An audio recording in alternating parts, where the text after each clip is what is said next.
Ladies and gentlemen, welcome. Today is my distinct pleasure to introduce a man who is recognized. The battle of evolution is only one skirmish in a much larger war. Science simply makes no use of the hypothesis of God. Ask yourself, what has intelligent design given us? Nothing. We cannot accept intelligent design as an alternative scientific theory. They will never accept that we have a better argument. They just pester us and they waste our time.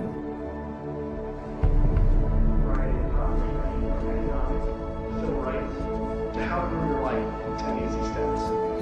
Today, Ben is speaking on the topic that has become increasingly important to him over recent years. While Ben has always been an ardent supporter of science, lately he has noticed an alarming trend in the scientific establishment that could have dire consequences for every American. Without further ado, please join me in giving a warm welcome for Mr. Ben Stein. Thank you. Thank you very much.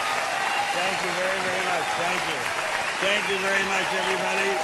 Thank you very much, gangsters. Thank you very, very much.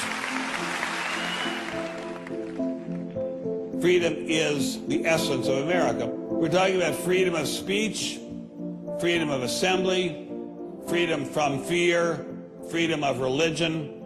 Martin Luther King said, America is essentially a dream, and he said it is a dream of freedom and equality, and freedom is the way to equality. And America simply would not be America without freedom. In every turning point in our history, the decision has always been about freedom. Freedom is what makes this country great. Freedom has allowed us to create, to explore, to overcome every challenge we have faced as a nation. But imagine if these freedoms were taken away. Where would we be? What would we lose? Well, unfortunately, I no longer need to imagine. It's happening. We are losing our freedom in one of the most important sectors of society, science. I have always assumed that scientists were free to ask any question, to pursue any line of inquiry without fear of reprisal. But recently, I've been alarmed to discover that this is not the case. It all began when I met evolutionary biologist Richard Sternberg in Washington, D.C. His life was nearly ruined when he strayed from the party line while serving as editor of a scientific journal affiliated with the prestigious Smithsonian Museum of Natural History. Your office was over there? That's correct. This here is the West Wing. Directly ahead of us is the West Wing of the Natural History Museum. So now you're not there anymore because you're a bad boy. No, I'm not. No, I was exiled. You're a bad boy. You question the powers that be. What was Dr. Sternberg's crime? He dared to publish an article by Dr. Stephen Meyer, one of the leading lights of the intelligent design movement. The paper ignited a firestorm of controversy merely because it suggested intelligent design might be able to explain how life began. As a result, Dr. Sternberg lost his office, his political and religious beliefs were investigated, and he was pressured to resign. The questioning of Darwinism was a bridge too far for many. The mentioning of intelligent design that occurs at the end of the paper was over the top. And I think the intelligent design proponents have raised a number of very important questions. And you wanted to get those questions brought up and discussed. Placed on the table. Placed on the table. People were so upset about it. They were so upset that you could see they had a physical, emotional reaction. Wow. They were saying that Stephen C. Meyer is a well-known Christian, that Stephen C. Meyer is an intelligent design proponent, that Stephen C. Meyer is a Republican. It was all couched in terms of religion, politics, and sociology. The way the chair of the department put it is that I was viewed as an intellectual terrorist. Terrorist? Because of giving the topic of intelligent design some modicum of credibility. What happened to Dr. Sternberg was terrible, but surely it was just an isolated case. I was still pretty skeptical, so naturally I checked in with the head of the Skeptics Society, Michael Shermer. So I can't prove there is no God, or Yahweh in your case, any more than I can prove there is no Isis, Zeus, Apollo, Brahma, Ganesha, Mithras, Allah, or for that matter, the flying spaghetti monster. And think about just one thing. Why would the aliens look like this? Well, these are bipedal. Who drew that? Skepticism, it's not a position you take. It's just an approach to claims. This one is called the borderlands of science, where sense meets nonsense. Is intelligent design nonsense? Well, it's unproven. So in that sense, it's nonsense. So I would put it in the sort of shaded areas between good, solid science and total nonsense. You know, it's sort of 3/4 of the way toward the nonsense side. But you think, nevertheless, people should be allowed to speak about it and publish papers about it? They are free to write and publish and be heard in public forums and go to conferences just like everybody else does. Well, what if a person published something, say at the Smithsonian, in favor of intelligent design, and then lost his job over it? And it had been peer-reviewed, and published, and then he lost his job over it anyway. What would happen? What do you think about that situation? I think that particular situation, there was something else going on. What was going on? I don't know. I mean, I don't know, because I don't know. But I think there had to be something. People don't get fired over something like that.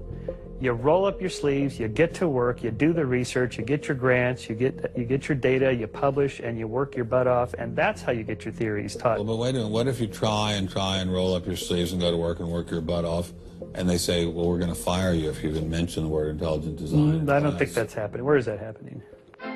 George Mason University. Throughout its 50-year history, our mission has remained clear: to prepare a diverse population of students to think and to grow in a climate of unbridled academic freedom. After Dr. Caroline Crocker simply mentioned intelligent design in her cell biology class at George Mason University, her promising academic career came to an abrupt end.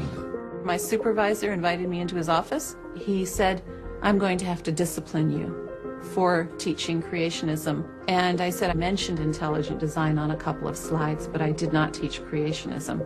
He said, "Nonetheless, you have to be disciplined." At the end of the semester, I lost my job.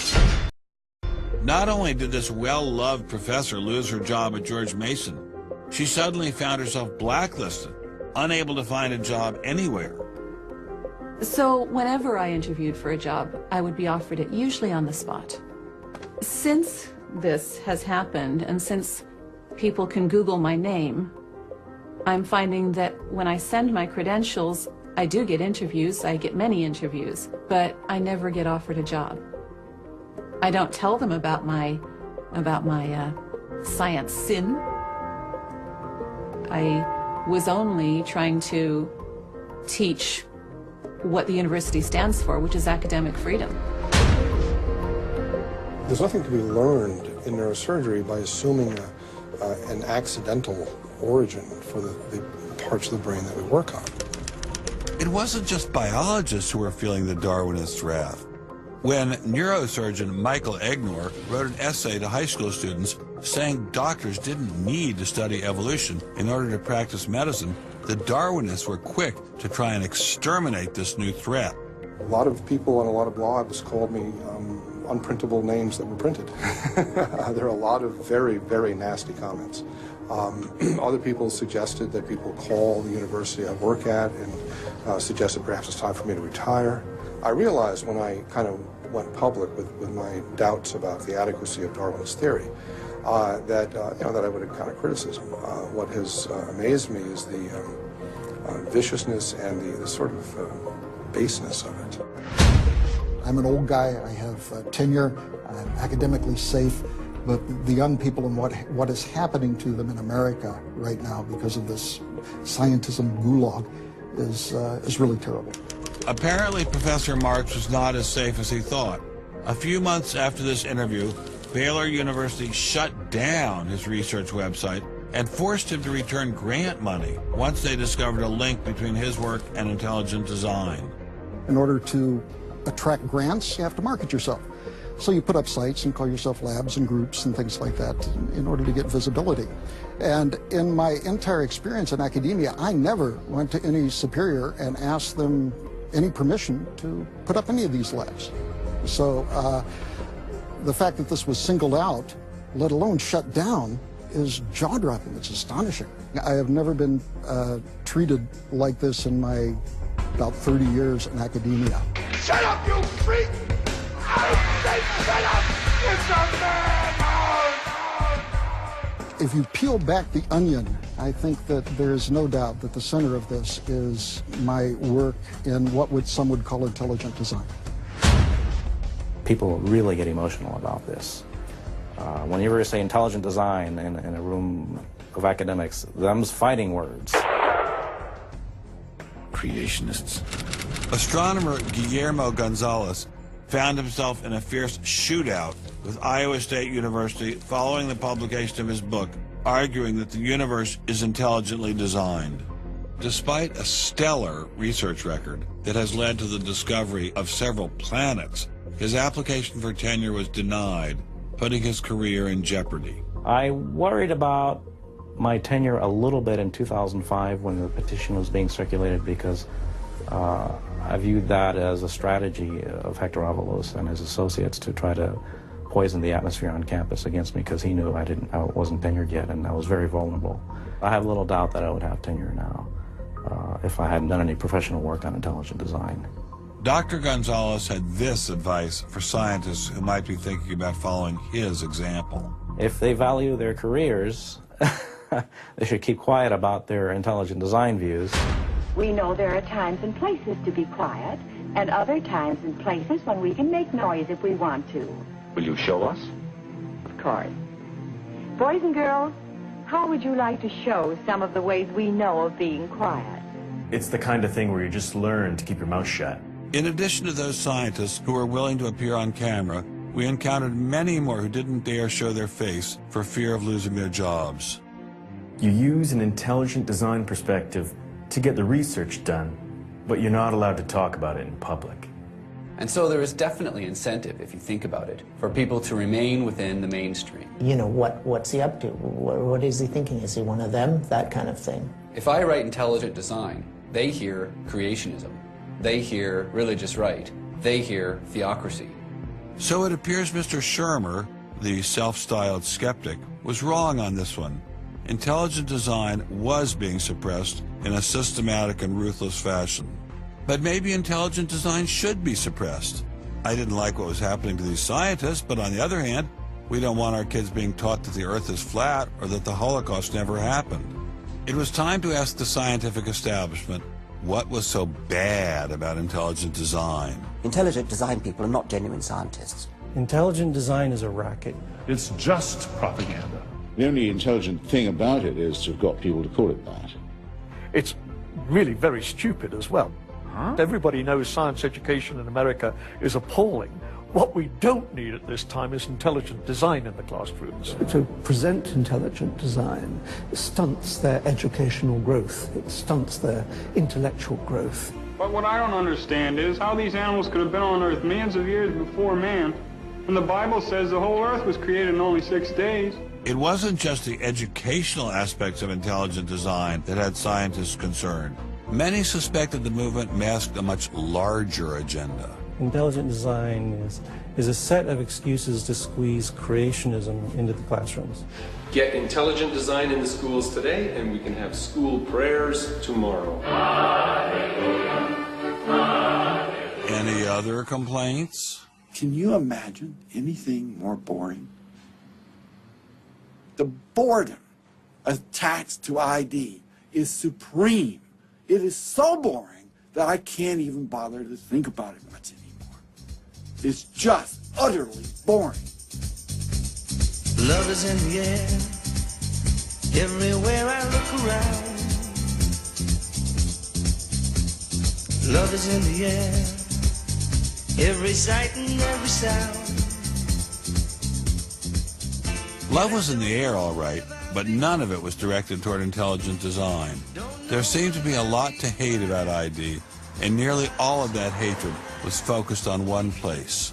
The people from the Discovery Institute, the people who are doing the intelligent design, they're all varnish and no product. The Discovery Institute is a propaganda mill. It's an institution designed to suck in money from religious investors and turn it into a sanitized, somewhat secular version of the creation story to get it into the schools. If they have a way of understanding nature that's superior to the one that we all are making lots of discoveries using, great. Bring it on.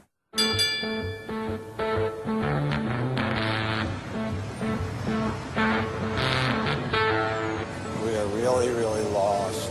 I think it's on 3rd. I think it's on 3rd. I think it's down there. I have no idea where this place is.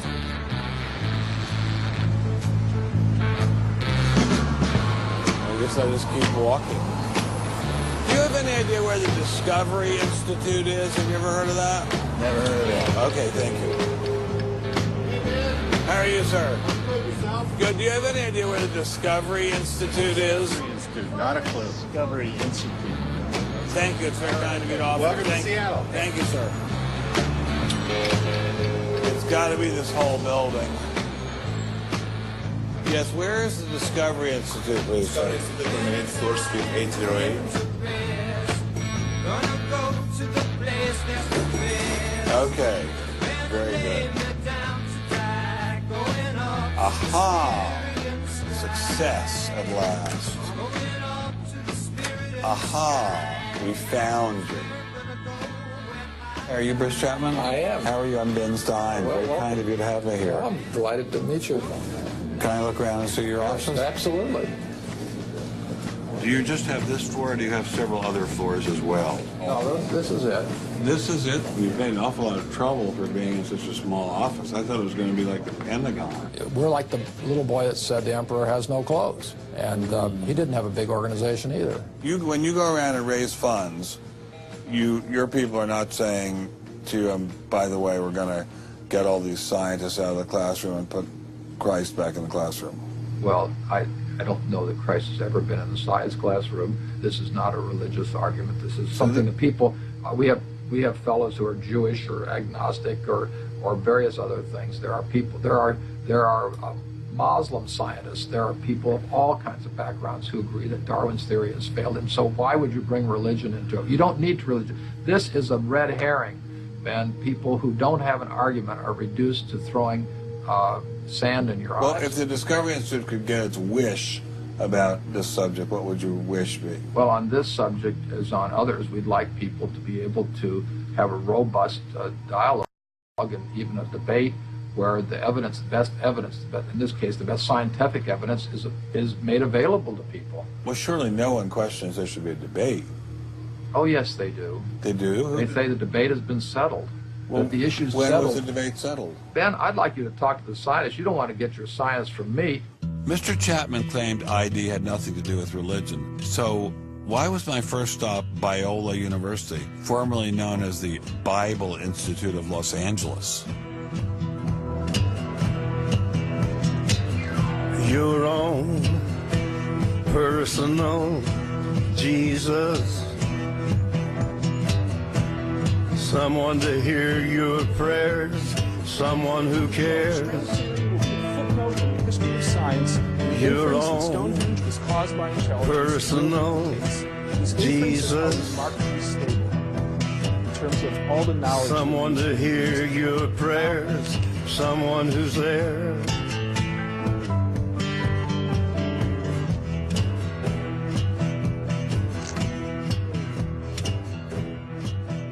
How much money have you ever gotten from Jerry Falwell?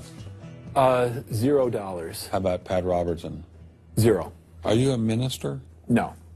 Are you a priest? No. Pastor? No. Youth pastor? Oh, I did teach Sunday school once. Has this all been resolved? I mean, aren't we all Darwinists now?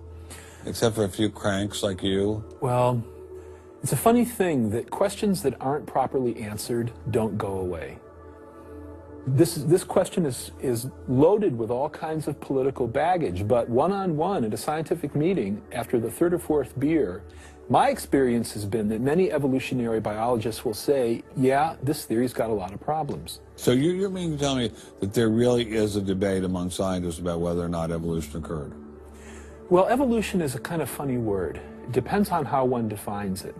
If it means simply change over time, even the most rock-ribbed fundamentalist knows that the history of the Earth has changed, that there's been change over time. If you define evolution precisely, though, to mean the common descent of all life on Earth from a single ancestor via undirected mutation and natural selection, that's textbook definition of neo-Darwinism, biologists of the first rank have real questions. But the modern theory of intelligent design is just microwaved creationism. I don't think that's the case. Creationism, properly understood, begins with the Bible and says, how can I fit the Bible into the data of science? Intelligent design doesn't do that. Intelligent design is the study of patterns in nature that are best explained as a result of intelligence. So intelligent designers believe that God is the designer? Not necessarily. Intelligent design is a minimal commitment scientifically to the possibility of detecting intelligent causation. Dr. Nelson didn't sound like a crazy person, but I still suspected ID was nothing but reheated creationism. My next stop didn't seem like it was going to alleviate those fears. I didn't crawl out of the ocean, I didn't come from no monkey. Science tends to forget evolution's just a theory. They present it in the textbooks and on animal TV. Like it's fact, but tell me, were you there 12 million BC?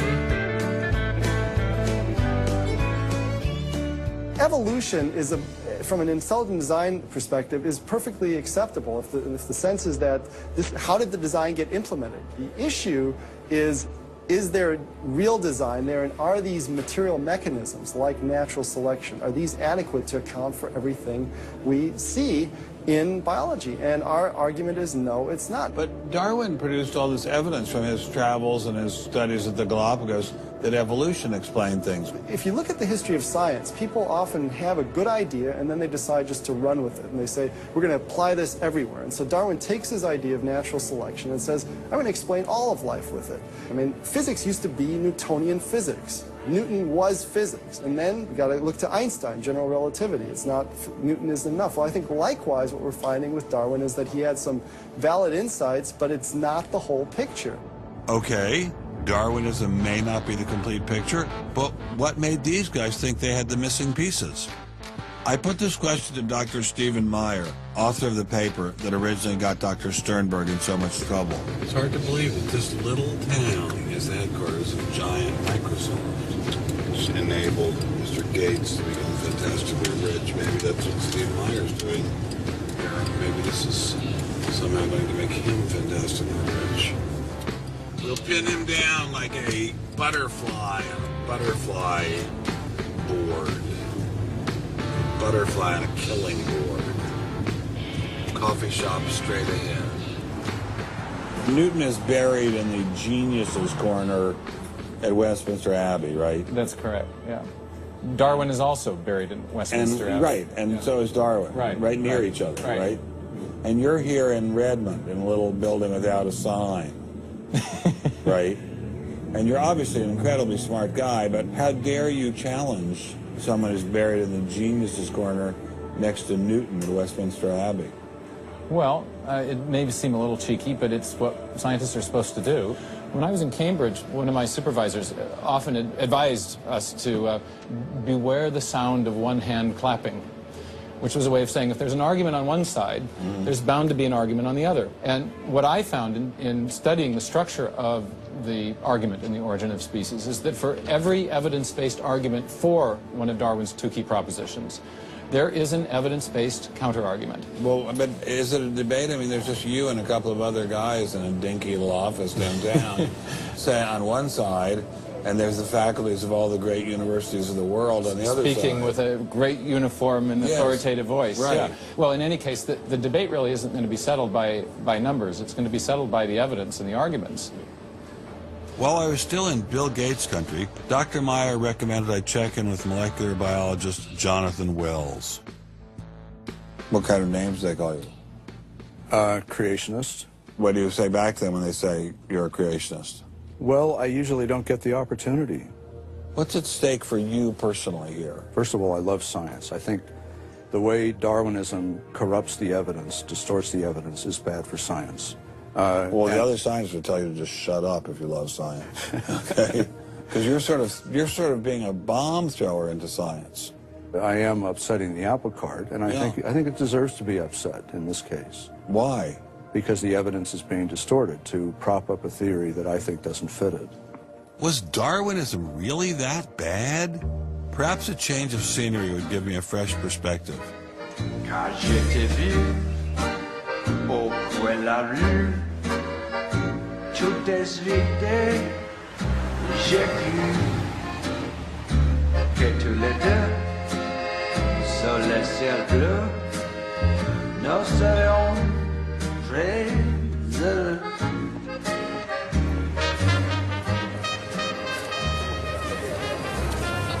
Mr. Berlinski, I assume? Mr. Stein. How are you, sir? So where are you from originally? I was born in New York. Yes. Spent 31 years in Manhattan. Yes. And I spent a lot of time in California, too. And tell me all the various universities where you studied or taught. No, I was at Princeton, then I had a professorship at Stanford, and then I left Stanford, and I taught at Rutgers. I left Rutgers, and I taught at the City College in New York. I left the City College of New York. I taught at the Baruch College. I taught at San Jose. What did you teach at Baruch College? Anything they wanted. Come on in. Thank you, monsieur. What an old building. Wow. It's the oldest in Paris. You're kidding. Merci, monsieur. Ah, je vous en prie, monsieur. Merci. Wow, this is fabulous. Let's put it this way. Before you can ask, is Darwinian theory correct or not, you have to ask the preliminary question, is it clear enough so that it could be correct? That's a very different question. One of my prevailing doctrines about Darwinian theory is, man, that thing is just a mess. It's like looking into a room full of smoke. Nothing in the theory is precisely, clearly, carefully defined or delineated. It lacks all of the rigor one expects from mathematical physics, and mathematical physics lacks all of the rigor one expects from mathematics. So we're talking about a gradual descent down the level of intelligibility until we reach evolutionary biology.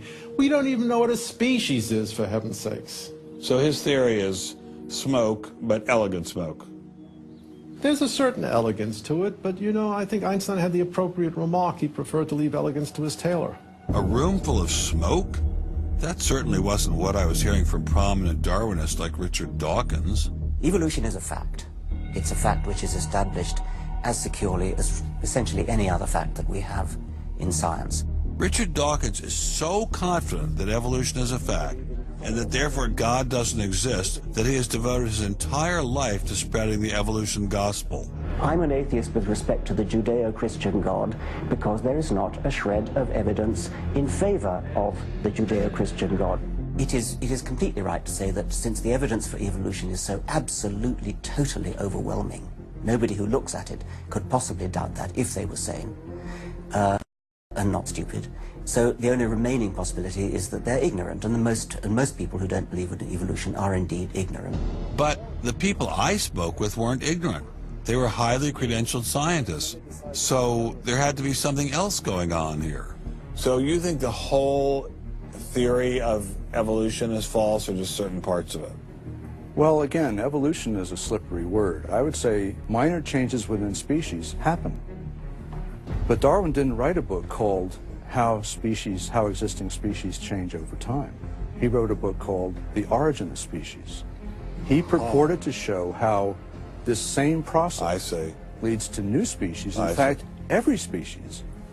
And the evidence for that grand claim is, in my opinion, almost totally lacking.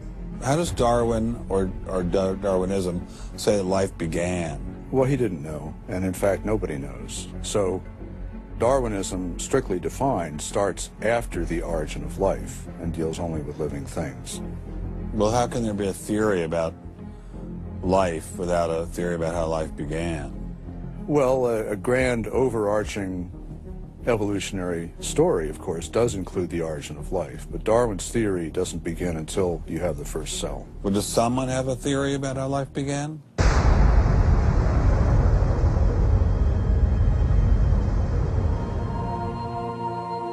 This is the story of a small planet in space called Earth. For a typical Darwinian explanation of how life originated, Dr. Wells directed me toward this documentary.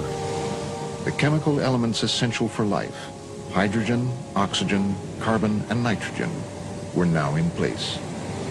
What was needed was a way of combining them. Perhaps the energy came from lightning. Whatever it was.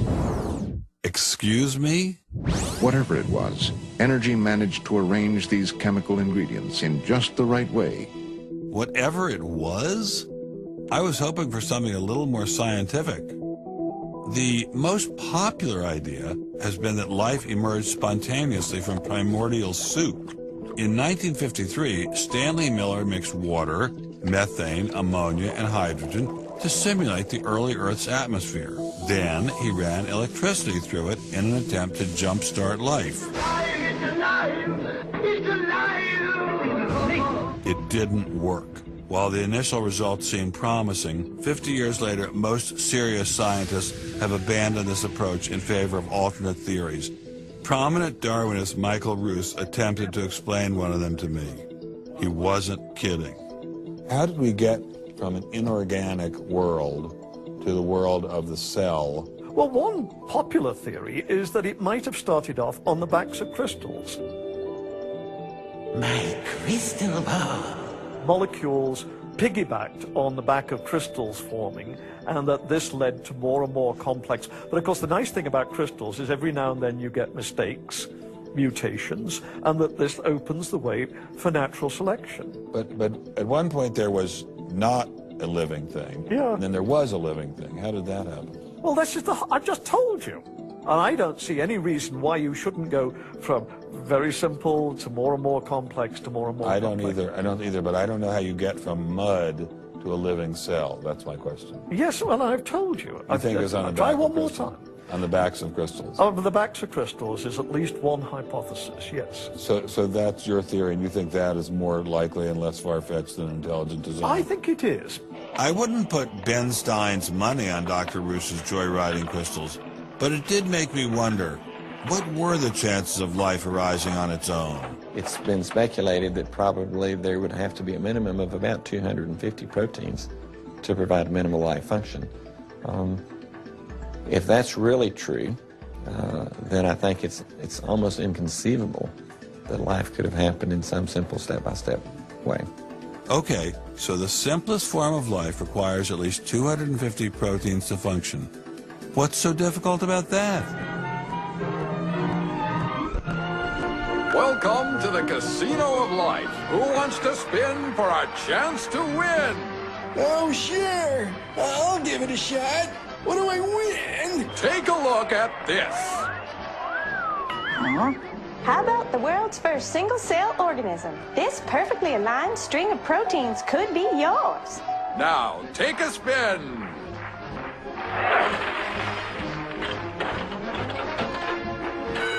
I won. Tina, tell him how many times he needs to do that to win the prize. 250. That's right, folks, and all in the correct order. But that's impossible. We've heard that before, haven't we, Richard? Come on, Mother Nature, do your thing. You stupid machine! I hate you!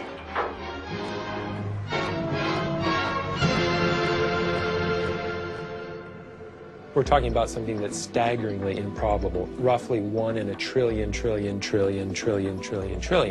Let all of life choose a million, a trillion. The number is essentially zero. Something has to skew nature to choose the ones that work. So, in the game of life, it looks as if the house always wins.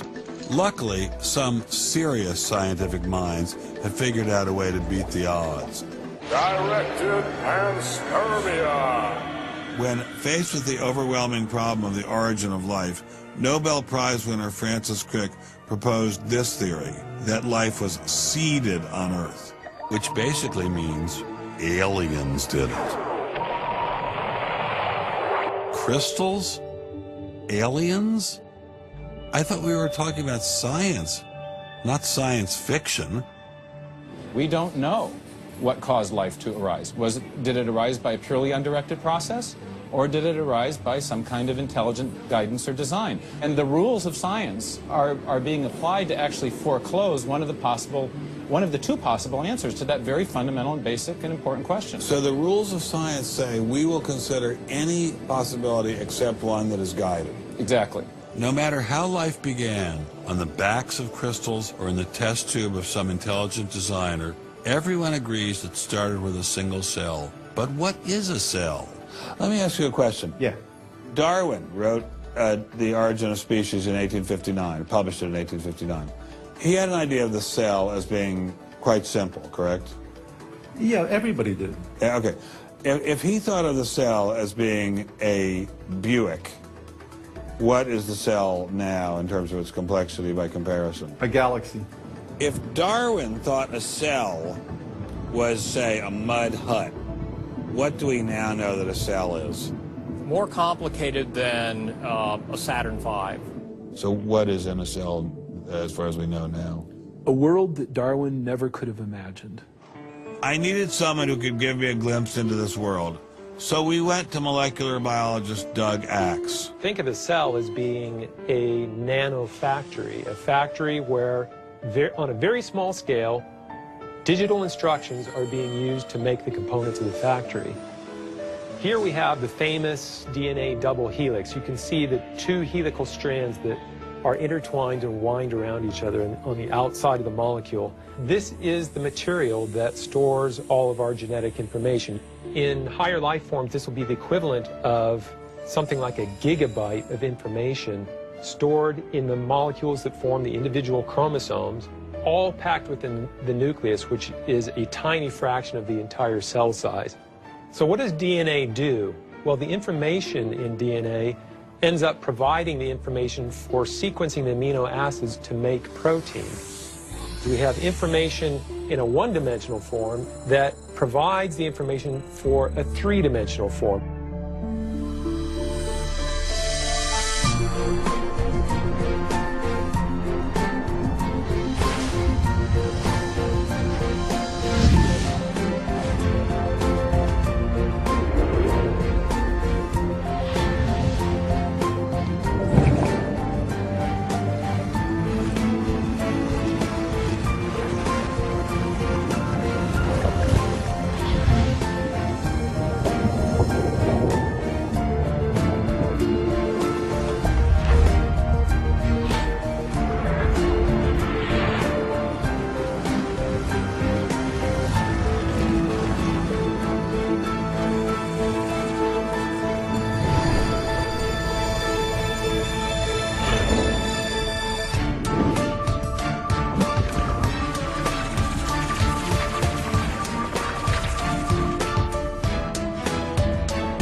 I'm finally just beginning to grasp the complexity of the cell.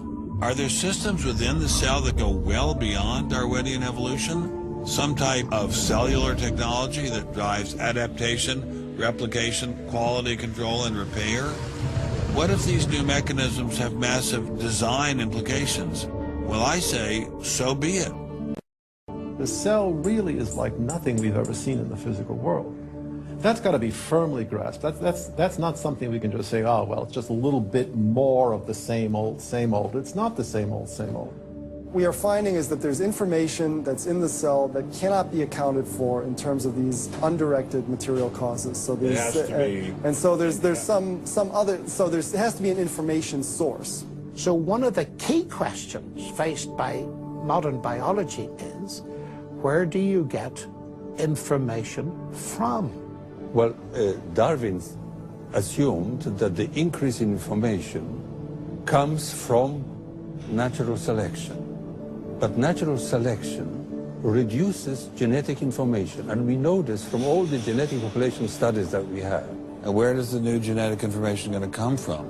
Well, that's the big question.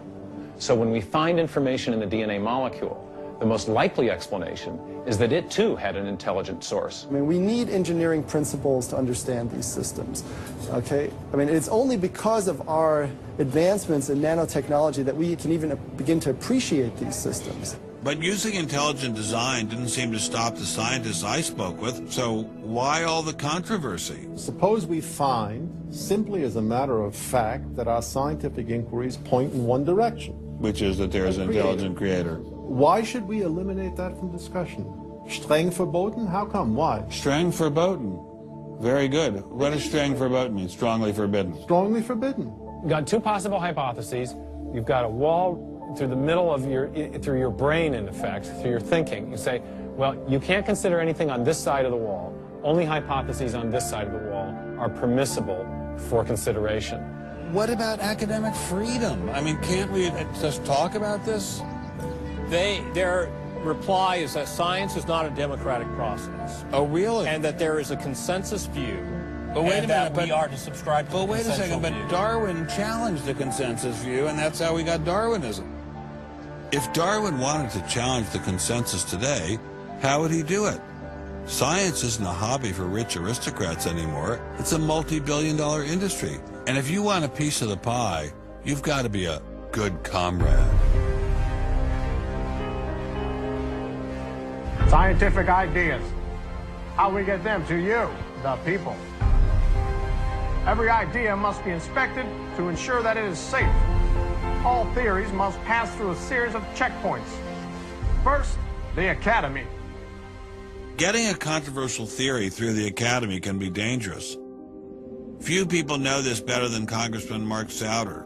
He uncovered a targeted campaign led by individuals within the Smithsonian and the National Center for Science Education to destroy Dr. Sternberg's credibility. If you want peer reviews, if you want to be published, if you want to go to respected institutions, the core view does not tolerate dissent. There's kind of a, this is the way it is, and anybody who's a dissenter should be squashed. Are you going to be on my side if I let you up? Sure, Chick, sure. I'm on your side. Just let me up. I'll do anything you say. Souder isn't the only one who has witnessed the Academy's tactics. Journalist Larry Witham has seen similar behavior during his 25 years of covering the evolution controversy. Once you're thick in science, you can't question the paradigm. But if you want to get grants, if you want to be elected to high positions, if you want to get awards as a promoter of public education of science, you can't question the paradigm. People cannot be trusted to form their own opinions. This business about open-mindedness is nonsense. Why is the scientific establishment so afraid of free speech? There is this fear that if one aspect of the theory is closely scrutinized, there's going to be an unraveling. Who are you? Oh, I am the great and powerful Wizard of Oz. I interviewed dozens and dozens of scientists, and when they're amongst each other or talking to a journalist who they trust, they'll speak about, you know, it's incredibly complex, or molecular biology is in a crisis. But publicly, they can't say that. Keeping a keen eye on the Academy are various watchdog organizations. Listen to Eugenie Scott of the National Center for Science Education. The NCSE has been at the heart of virtually every evolution controversy over the past 25 years, vigorously defending the Darwinian gospel. We have had a lot of business, unfortunately, at NCSE in the last few years, because virtually every state in which science education standards has come up for consideration has had a big fight about the coverage of evolution in them. NCSE was started by a group of scientists and teachers who were very concerned because in the late 70s and early 80s there were a lot of attempts to pass equal time for creation science and evolution laws. And clearly this is something that neither scientists nor teachers liked. It wasn't exactly help the creationists are coming, but it's, you know, kind of along those lines. Most scientists just throw up their hands and say, creationists, they drive me crazy, you know, you handle it. We've worked a lot with science education organizations. The most important group we work with is members of the faith community, because the best kept secret in this controversy is that Catholics and mainstream Protestants are okay on evolution. Are you sure about that, Eugenie? Liberal Christians have been fighting with conservative Christians for so long that they'll side with anybody against the fundamentalists. And Eugenie Scott says, well, welcome over. There's a kind of science defense lobby, or an evolution defense lobby in particular.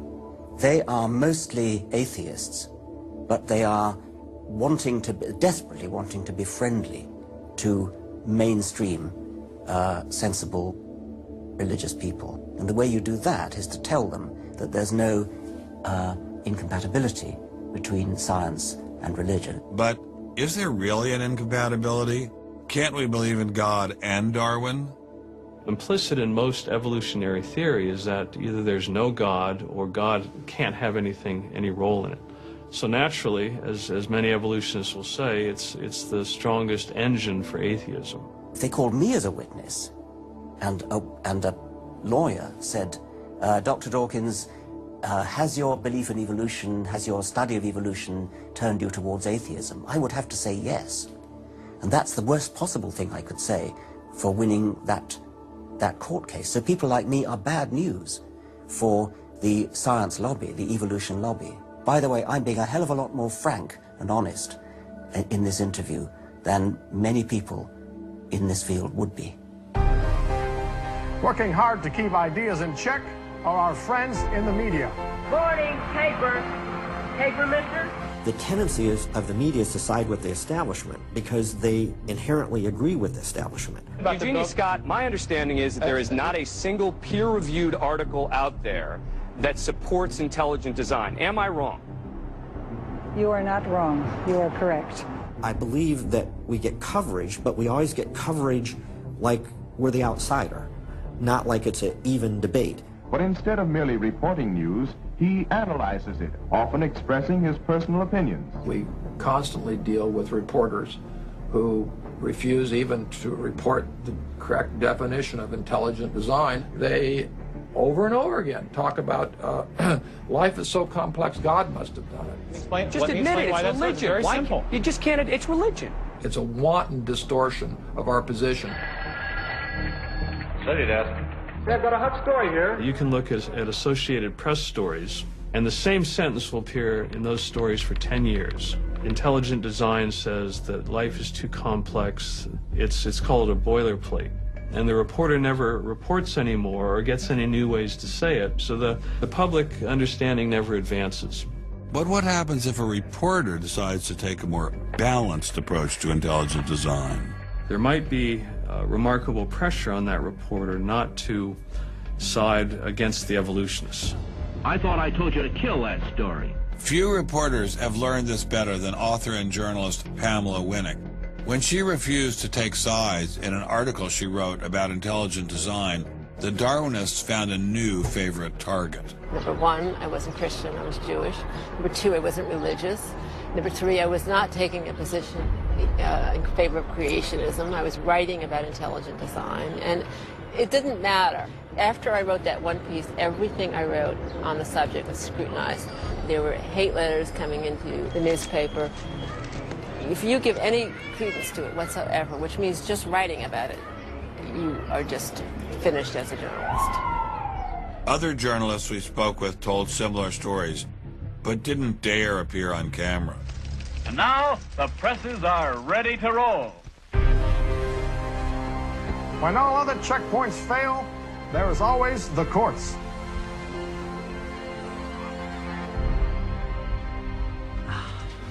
We have spent an enormous amount of time trying to prove to the court what everybody already knows, that intelligent design is a particular religious belief. But I thought scientific questions were settled by the evidence, not by taking people to court and suing them. How do other countries deal with such disputes? Dr. Marcy Giertuk, a population geneticist who now represents Poland in the European Parliament, was able to shed some light on this topic. The censorship of teaching criticism of evolution is and always was much stronger in, say, in your country, in the United States, than it ever was in Poland. Why? Why would the censorship? That is because you have a political correctness in your country. These issues are brought to court, and the court says what you can and what you cannot teach. We want to know what you teach, what books you use, how you teach it. We never had that sort of way of deciding scientific issues in Poland. We never had the courts involved. So you are saying that as far as the teaching of science is concerned, Poland is freer academically than the United States? I think in this particular issue of evolution, I think this is true. But how effective are the courts in deciding such matters? What about the general idea that intelligent design is doomed as a result of several recent legal setbacks? I think court cases don't decide anything. I mean, if you look at the Scopes trial, who won that trial? It wasn't the evolutionists. I mean, it was the Tennessee law was upheld, barring evolution. And yet, in the popular imagination, Scopes is the hero. Inherit the Wind, that movie, which is really bogus history based on the Scopes trial, has carried the day. These issues go much deeper than any decision by a judge. The evolution debate does seem to run much deeper than the courts, much deeper even than science. To generate this level of hostility, ID must threaten something at the very core of the Darwinian establishment. The entire globe is today the site of a momentous conflict.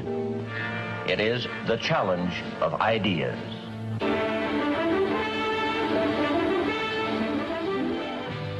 I'm Edward R. Murrow. For a little while, I would like to review with you the great conflict of our times, one which demands and must get the attention and the involvement of each one of us. This conflict over the principles of evolution has become a religious war. It really is no longer about scientific investigation. It is total competition with an antagonist who is putting into it everything within his capability. The situation has reached a point where many of evolution's top apologists have switched from defending Darwinism to attacking religion in what they see as a bid to stamp out intelligent design at the source. Richard Dawkins is the best example of this. His recent book, The God Delusion, has sold over 1 million copies worldwide. The God Delusion is my long-expected, long-worked-on, full-frontal attack on religion. To me, science is about trying to explain existence, and religion is about trying to explain existence. It's just that religion gets the wrong answer. But is Dawkins correct? Are science and religion really at war? For an appraisal of this continuing and protracted conflict, we can go to a reporter who has watched the growing conflict with the perception of a trained military observer. Oxford professor Alistair McGrath, author of The Dawkins Delusion, seemed like the ideal person to answer my question. Richard Dawkins has a charming and very, I think, interesting view of the relationship between science and religion. They're at war with each other, and in the end, one's got to win, and it's going to be science. It's a very naive view. It's based on a complete historical misrepresentation of the way science and religion have interacted. Dawkins seems to think that a scientific description is an anti-religious argument. Describing how something happens scientifically somehow explains it away. It doesn't. But the questions of purpose, intentionality, the question why, still remain there on the table. And I think it was just a catastrophic mistake to have someone like Dawkins address himself to profound issues of theology, the existence of God, the nature of life. He hasn't committed himself to disciplined study in any relevant area of inquiry. He's a crummy philosopher. He doesn't have the rudimentary skills to meticulously assess his own arguments. Genius guy, though. Very smart guy. A little bit of a reptile, but a very smart guy. The opposing point of view in this conflict rests on a fundamentally different vision of man. If you have two distinguished scientists, and in fact you can range many more on each side, as you know, saying exactly opposite things, that's telling me that the conflict is not between science and belief in God. Otherwise you'd expect all scientists to be atheists. But it's a worldview conflict. It's between scientists who have different worldviews. You've got two competing explanations of the evidence. One says design, one says undirected processes. Both of them have larger philosophical or religious or anti-religious implications. So you can't say that one of those two theories is scientific and the other is unscientific simply because they have implications. Both have implications. People who tell you, for example, that science tells you all you need to know about the world, or that science tells you that religion is all wrong, or science tells you there is no God, those people aren't telling you scientific things. They are saying metaphysical things, and they have to defend their positions for metaphysical reasons. What is being presented to the public is, first comes the science, and then comes the worldview. I would want to argue that that may not be the case, that it may actually be the other way around, that the worldview comes first and is influencing the interpretation of science. My deep regret is some people are so deeply entrenched in their own worldviews that they will simply not countenance alternatives. I'm actually a person of the left. I'm not even a particularly religious person. I think of myself as a kind of humanist. And I think it's sending a very bad message to religious people who are interested in science, that in some sense, in order to do science credibly, they have to leave their religious beliefs at the door. The founders of early modern science, Sir Isaac Newton, Robert Boyle, Johannes Kepler, Galileo, most of these early scientists all not only believed in God, but they thought their belief in God actually made it easier to do science. You can be religiously motivated and you can do good science. And they have more often gone together than not gone together. Admitting our biases is the best way towards rational discussion, which I would welcome. Rational debate is a nice thought, but it's nearly impossible in the current climate. I'd seen the chilling effect that this unquestioning devotion to Darwinism has had on science, but were there other consequences? No gods, no life after death, no ultimate foundation for ethics, no ultimate meaning in life, and no human free will are all deeply connected to an evolutionary perspective. You're here today and you're gone tomorrow, and that's all there is to it. Dr. Will Provine, professor of the history of biology at Cornell University, gave us another disturbing glimpse into where Darwinism can lead. Oh, I was a Christian, but I never heard anything about evolution because it was illegal to teach it in Tennessee. Dr. Provine's first biology professor changed all that. He started talking about evolution as if it had no design in it whatsoever. And I came up to him and I said, "You've left out the most important part." And he said, "If you feel the same way at the end of one quarter, I want you to stand up in front of the students in this class and tell them this deep lack in evolution." And I read that book so carefully, and I could find no sign of there being any design whatsoever in evolution. And I immediately began to doubt the existence of a deity. But it starts by giving up an active deity. Then it gives up the hope that there's any life after death. When you give those two up, the rest of it follows fairly easily. You give up the hope that there's an imminent morality. And finally, there's no human free will. If you believe in evolution, you can't hope for there being any free will.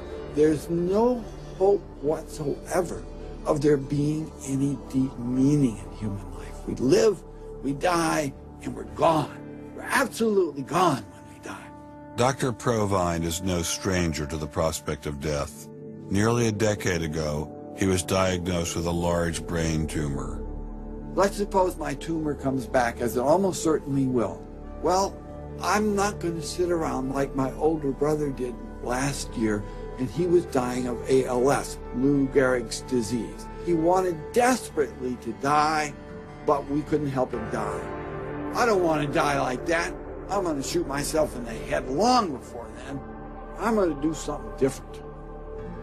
I hope these are empty words for my friend, Dr. Provine, because shortly after this interview was recorded, he learned his brain tumor had returned. I don't feel one bit bad about holding the views that I do. There's not anything in the views I hold that makes me, oh, I wish I had free will, or, oh, I wish there were a God. I don't ever wish that. Dr. Provine's deconversion story was typical amongst the Darwinists we interviewed. Biologist P.Z. Myers, who runs the pro-Darwin, anti-religion blog Pharyngula, says science eroded his faith as well. I never hated religion. I found religion quite comfortable, and I liked the people in it. What led to the atheism was learning more about science, learning more about the natural world, and seeing these horrible conflicts with religion. And it was then, when I discovered evolution, when I discovered Darwinism, that I realized there's this magnificently elegant, stunningly elegant explanation, which I didn't quite understand to begin with. When I did understand it, then that finally killed off my remaining religious faith. After hearing these stories, I was not surprised to discover that most evolutionary biologists share Professor Dawkins' views. It appears Darwinism does lead to atheism, despite what Eugenie Scott would have us believe. And if you separate out the ethical message from religion, what have you got left? You got a bunch of fairy tales, right? I think that God is about as unlikely as fairies, angels, hobgoblins, etc. Religion, I mean, it's just fantasy, basically. It's completely empty of any explanatory content. And it's evil as well. Half the people in this country think that drugs is what you have to regulate to make us safer, and half the people think guns. That's what you got to regulate to make us safer. But I always think if you're going to regulate one thing that has the most potential to cause death and destruction, religion. You got to start with religion, and religion is an idea that gives some people comfort, and we don't want to take it away from them. It's like knitting. People like to knit. You know, we're not going to take their knitting needles away. We're not going to take away their churches. But what we have to do is get it to a place where religion is treated at the level it should be treated. That is something fun that people get together and do on the weekend, and really doesn't affect their life as much as it has been so far. So, what would the world look like if Dr. Myers got his wish? Greater science literacy, which is going to lead to the erosion of religion. And then we'll get this nice positive feedback mechanism going, where as religion slowly fades away, we get more and more science to replace it. And that will displace more and more religion, which will allow more and more science in. And we'll eventually get to that point where religion has taken that appropriate place as a side dish rather than the main course. But will eradicating religion really lead to a modern utopia? Let me try to imagine that, and let's let history be our guide.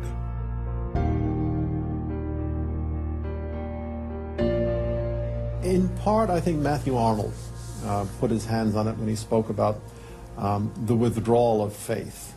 There is a connection between a society that has at least a minimal commitment to certain kinds of transcendental values and what human beings permit themselves to do one to the other.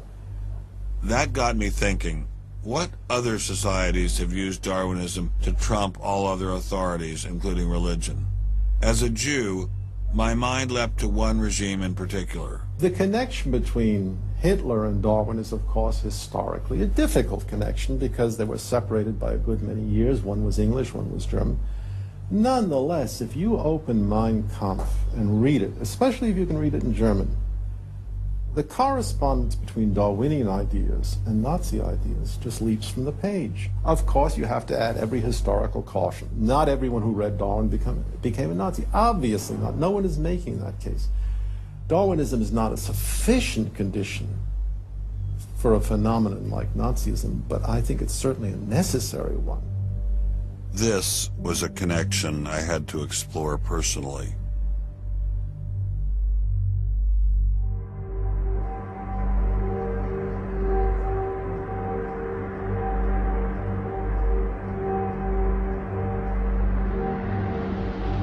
American officers arrive at a Nazi institution seized by First Army troops. Under the guise of an insane asylum, this has been the headquarters for the systematic murder.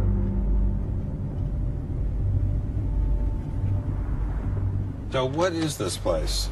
During the Second World War, 15,000 people were killed here. Why were they killed? They were killed because they were people with handicaps. Why kill them? What's the point of killing them? People who were not able to work, people who were not able to live by themselves, that they were useless eaters.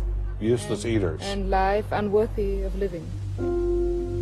This idea grew up in the 20s. So long before National Socialism, biologists, anthropologists, they thought that maybe mankind could, or the government could interfere into the growth of the population. I see. And they had the utopia that they would have a society without illness and without handicap. Alles Lebensschwache geht in der Natur unfehlbar zugrunde. Wir Menschen haben gegen dieses Gesetz der natürlichen Auslese in den letzten Jahrzehnten furchtbar gesündigt. Wir haben unwertes Leben nicht nur erhalten, wir haben ihm auch Vermehrung gewährt. Die Nachkommen dieser Kranken sahen so aus, die tiefer stehen als jedes Tier. So this was a Darwinian concept? Yes. And also a Malthusian concept, very much Malthusian. Malthusian? Thomas Malthus, who said that there was a shortage of resources, English philosopher, so there was a shortage. Yes, but the Nazis, they relied on Darwin. They relied on Darwin? Yes, Darwin and German scientists. Patients were led down this hallway to Nazi doctors who decided who would live and who would die. They were accompanied by 15 nurses.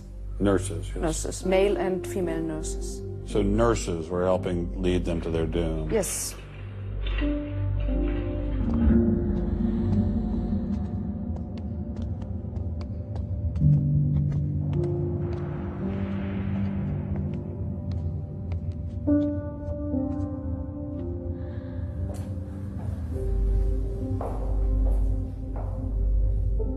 So were the prisoners told they were taking a shower? Yes, they were taking a shower, and here was 1 or 2 showers. So how many people were brought into this room? 60 to 70.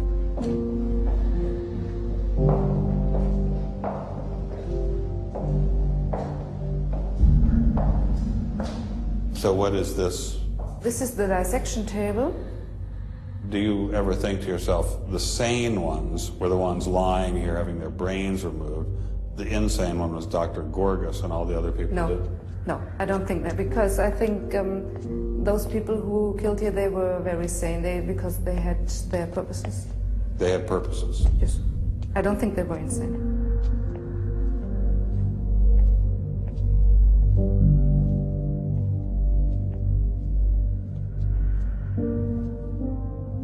They had 2 crematory ovens. I see. And they killed about 70 people. A day? So a day, so they had... That's barely enough time. And they only killed from Monday to Friday. So... Because the people who were doing the killing needed to have the weekend off. If you met Dr. Gorgas today, what would you say to him? I don't know. I don't think that it's my role to tell him something. It's difficult to describe how it felt to walk through such a haunting place.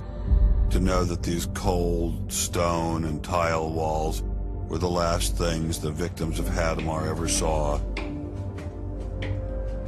I wanted to explore this connection further, so I met with the author of From Darwin to Hitler, Dr. Richard Weikart. Hitler and many of the physicians that carried out this program were very fanatical Darwinists, and particularly wanted to apply Darwinism to society. Was wir uns unter der deutschen Jugend der Zukunft wünschen, ist etwas anderes, als was die Vergangenheit sich gewünscht hat. Wir müssen einen neuen Menschen, auf das unser Volk nicht an den typischen Degenerationserscheinungen dieser neuen Zeit zugrunde geht. Many of these people in the 19-teens, 1920s who were putting forward some of these ideas about racism were considered the leading scientists. These were Darwinists who were taken seriously by fellow academics. It's not to say that all academics believed it. These leading academics, were there any of them who were Americans? There were plenty of Americans who were saying similar kinds of things. Not only were Americans saying such things, they were pioneers in this fledgling science known as eugenics. They thought they could help evolution along by sterilizing the so-called feeble-minded and prohibiting them from getting married.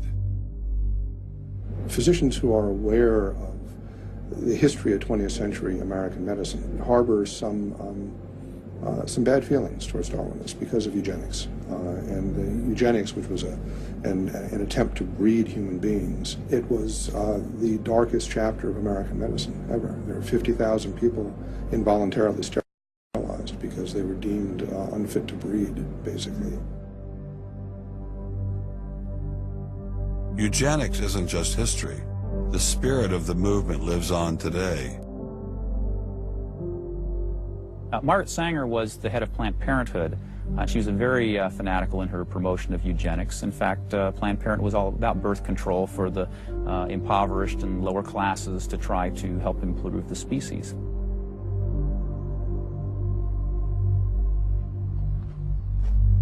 From Hadamar, I traveled with Dr. Weikart to Dachau, where the Nazis applied the ideas of eugenics on a massive mechanistic scale. When it was a fully functioning concentration camp, and what was the purpose of it? I mean, part of it was to repress political enemies. What was the rest of the purpose? Well, beyond the repression of the political enemies, which was its purpose at the very beginning, then later on it transformed into repressing racial enemies. And sometimes those categories overlapped because sometimes they thought that these people were political enemies because they were inferior biologically. The war itself was part of the Darwinian struggle for existence for Hitler. And he saw the extermination of the Jews as one of those fronts to this warfare going on as this Darwinian struggle for existence. Would you say that Hitler was insane? No, I wouldn't say he was insane. I think he had imbibed some very, very wrong ideas. And in fact, I think he took the logic of them in certain ways that brought him to take very radical solutions for them. Would you say he was evil? Oh, I'd definitely say he was evil. Is there such a thing as evil? Oh, I think there is. And is there such a thing as good? Oh, definitely. And evil can sometimes be rationalized as science. Oh, sure. And evil can sometimes be rational. When it's rationalized as science, and I think when it's rationalized in this particular way in particular, I think Hitler thought he was doing good. He thought he was doing good? Oh, I think so. He thought he was benefiting. He thought he was benefiting humanity by driving evolution forward and creating a better humanity.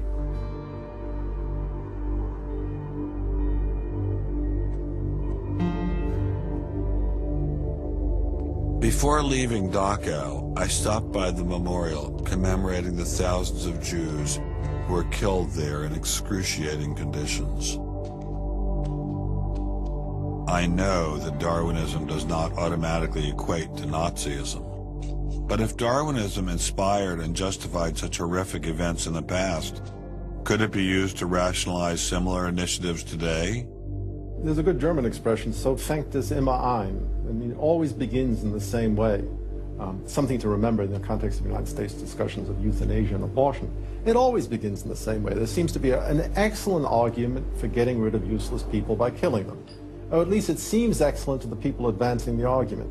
It's the love affair with death and, you know, the euthanasia and this movement going on, which I find appalling. And the idea is that, you know, immediately rid our society of anybody who might be a drain, and think of people in economic terms. And I think that's where some of the Darwin fits in, actually. It's just a devaluing of human life.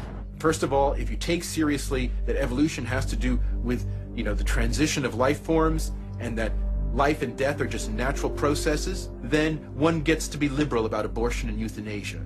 All of those kinds of ideas seem to me follow very naturally from a Darwinian perspective, a deprivileging of human beings, basically. And I think that people who want to endorse Darwinism have to sort of take this kind of viewpoint very seriously. And when we see an elite, and it is an elite that controls essentially all the research money in science, saying there is no such thing as moral truth, science will not be related to religion. I mean, it's essentially official policy of the National Academy of Science that religion and science will not be related. I mean, hey, you know, that cuts off a lot of debate, doesn't it? What's going to happen if this doesn't change? Well, I think we're watching it happen, aren't we? I needed time to think, so I traveled to the birthplace of this idea.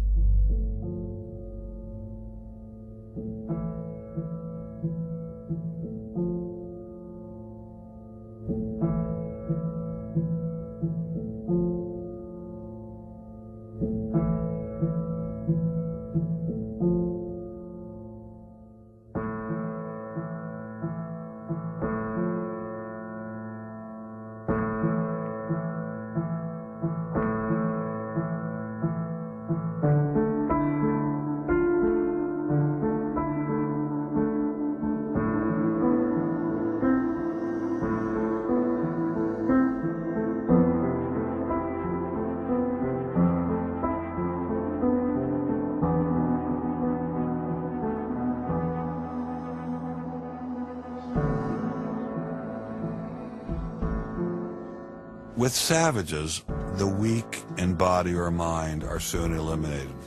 We civilized men, on the other hand, do our utmost to check the process of elimination. We build asylums for the imbecile, the maimed, and the sick. Thus, the weak members of civilized societies propagate their kind. No one who has attended to the breeding of domestic animals will doubt that this must be highly injurious to the race of man. Hardly anyone is so ignorant as to allow his worst animals to breed.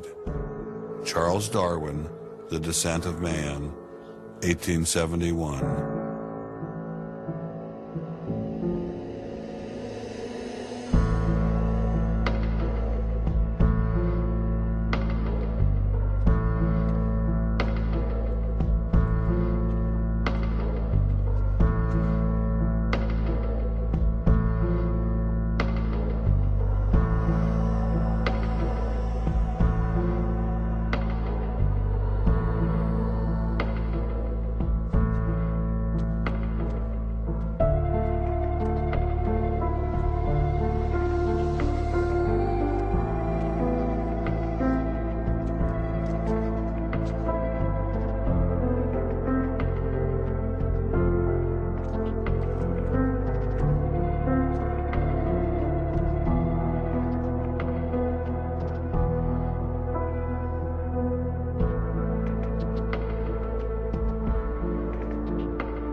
Throughout the Cold War in Germany, there was this wall erected to keep ideas out.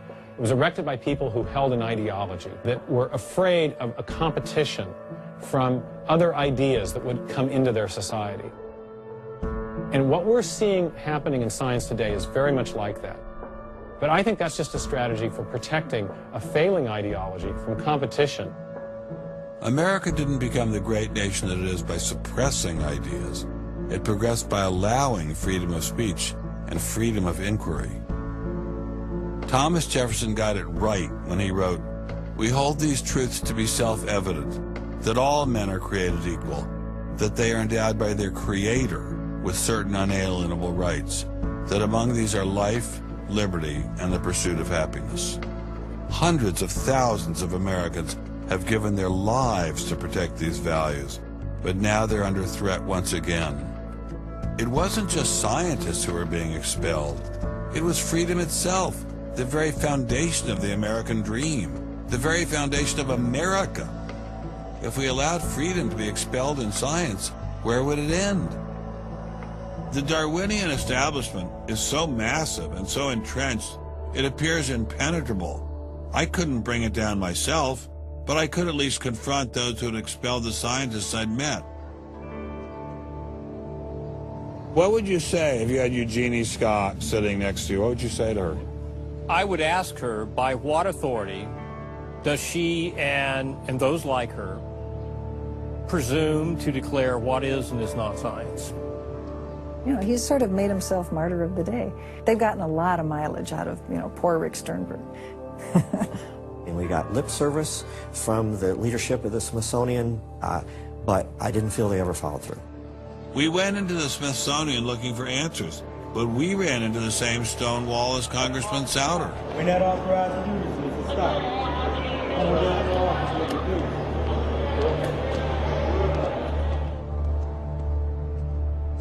do. He said, nonetheless, you have to be disciplined, and I lost my job. We did get an interview with a spokesman from George Mason, but it was impossible to knock him off his script. Her contract was not renewed. It was simply not renewing her contract, which she satisfied. Her contract was not renewed, had nothing to do with the controversy of that topic of intelligent design. I have never been treated like this in my about 30 years in academia. We received a similar reception at Baylor University. They refused to admit that what had happened to Dr. Marks had anything to do with ID. Certainly the conversations I've had, this has not, the intelligent design situation has not been the thrust of the conversation. It's a procedural issue, and that's the way we dealt with it. Funny, that's not how Dean Kelly put things in his original email to Dr. Marks.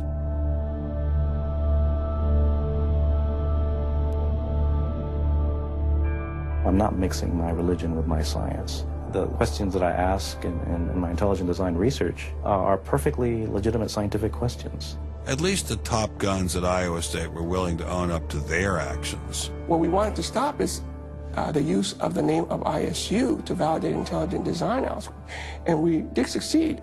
I really think a lot of Guillermo. He's a great guy. So, I mean, that's why I'm kind of disappointed, all right, that he should have just left this alone. So, in my opinion, should have just left it alone. Dr. Hauptmann elaborated further on his great regard for Gonzalez.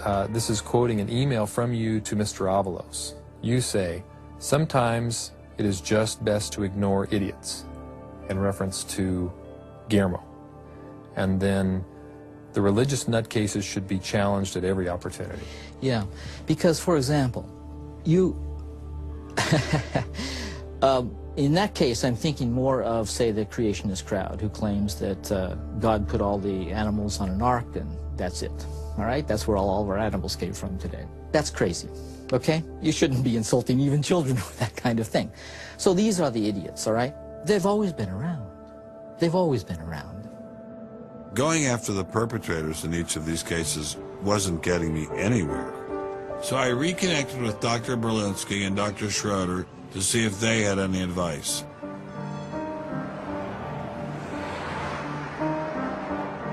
There's a boundary to what science will accept right now. I think the parallel is exactly this wall coming down. Ask any Berliner on from the east side what it meant to have the wall come down. if it is possible to make a break in the wall that will allow academia to ask these fundamental questions that exist and allow them in the science classrooms as well. It'd be nice to see the scientific establishment lose some of its prestige and power. It'd be nice to see other questions being opened up. Above all, it'd be nice to have a real spirit of self-criticism penetrating the sciences. What can I do to bring down the wall? Is there anything I can do? Make it apparent to the world that a wall exists. There are vast numbers of persons who talk about academic freedom. And there is academic freedom as long as you're on the correct side of the wall. But if you're on the wrong side of the wall, as we mentioned a few moments ago, you lose tenure, and that's a given. I took Dr. Schroeder's words to heart. Obviously, I couldn't take down the wall myself, but I could confront one of its modern architects.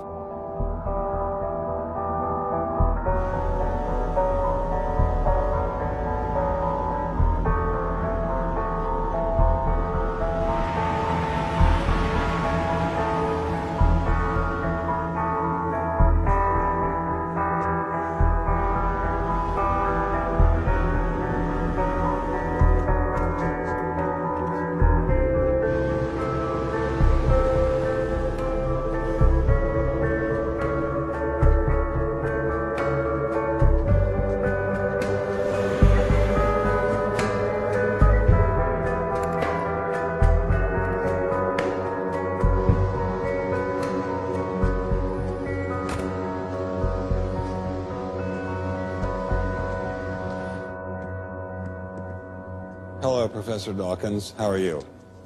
I'm Ben Stein. I'm so sorry to keep you waiting. How are you? Fine, thank you.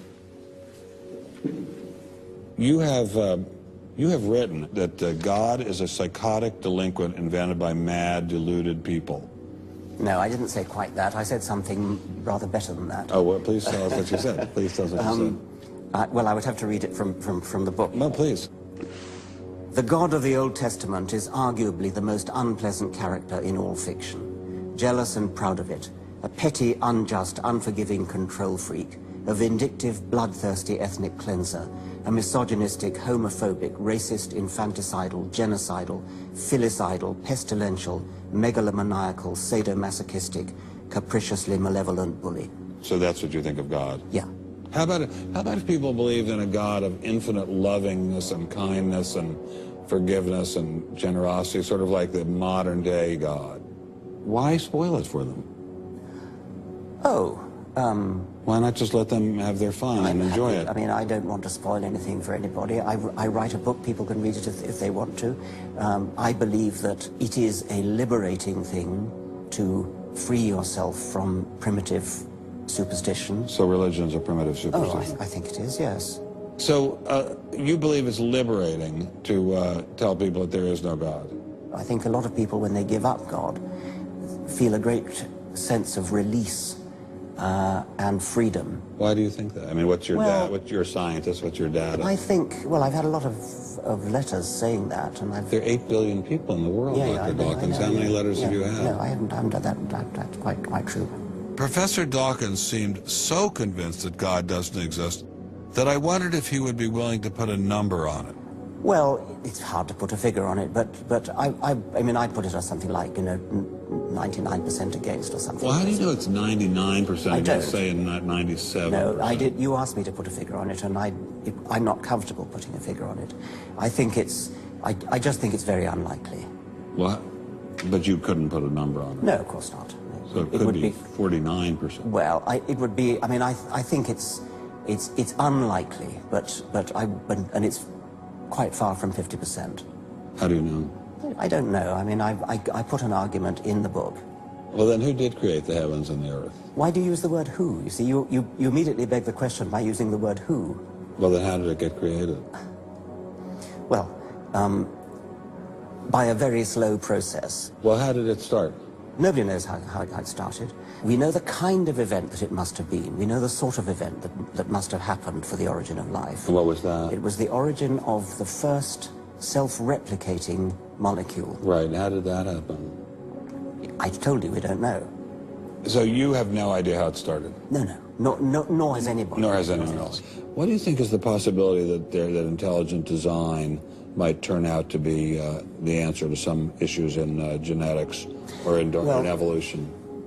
It could come about in the following way. It could be that at some earlier time, somewhere in the universe, a civilization evolved by probably some kind of Darwinian means to a very, very high level of technology and designed a form of life that they seeded onto, perhaps this planet.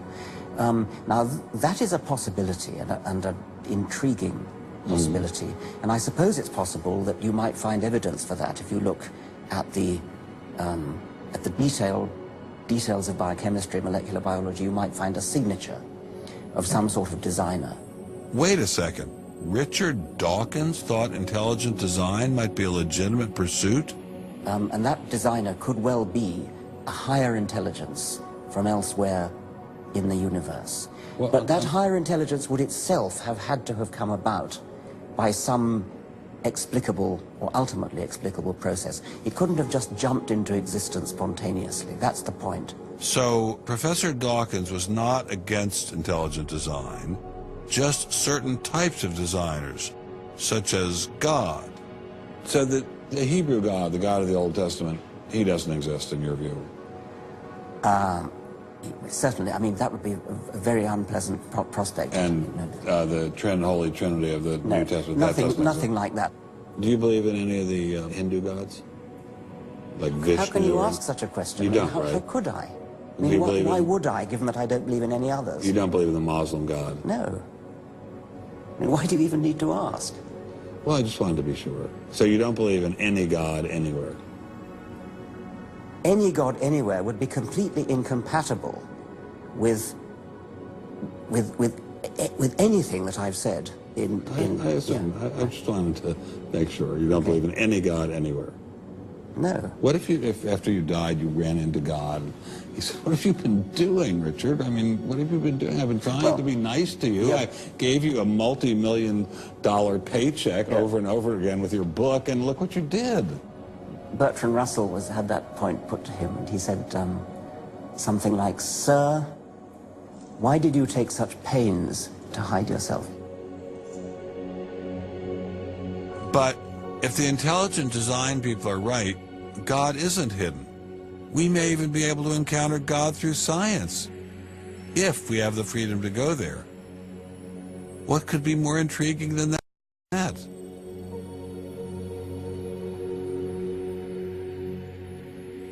We take freedom for granted here in the United States. Freedom is what this country is all about. And a huge part of freedom is freedom of inquiry. But now, I'm sorry to say, freedom of inquiry in science is being suppressed. Behind me stands a wall that encircles the free sectors of this city, part of a vast system of barriers. There are people out there who want to keep science in a little box where it can't possibly touch a higher power, cannot possibly touch God. Those barriers cut across Germany in a gash of barbed wire, concrete, dog runs, and guard towers. If you believe in God, and you believe that there's an intrinsic order in the universe, and you believe that it's the role of science to try to pursue and understand better that order, you will be ostracized. I'm frightened by this, but I'm not going to let it stop me from investigating and from speaking. The wall cannot withstand freedom. What I'm asking for is the freedom to follow the evidence wherever it leads. My hope is that there'll be enough independent thinking scientists who don't like to be told what to think. People on both sides of the argument being prepared to talk and listen. And above all, a willingness to keep these dialogues open. It might allow a lot of very good scientists to be scientists who aren't being allowed to be scientists right now. I don't care what they end up as being. I don't care if they end up being religious, a young earth creationist. If they have thought their way through the issues and get there, I'm all for them. And why do I think we're going to win in this struggle? Because truth crushed to earth will rise again.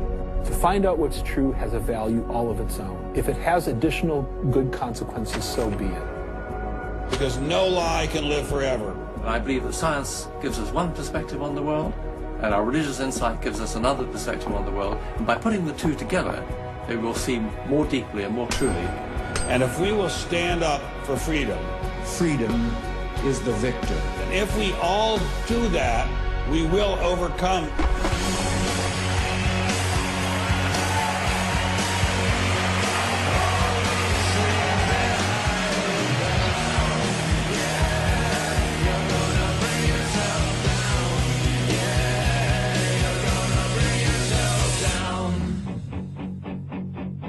I've taken a first step by speaking out on this issue. But if the wall is to come down, we all have to do our part. Some of you will pay a heavy price for speaking out. You may even lose your job. I guarantee you'll get hate email. But if you don't get involved, will anyone be left to carry on this struggle? Anyone? Anyone?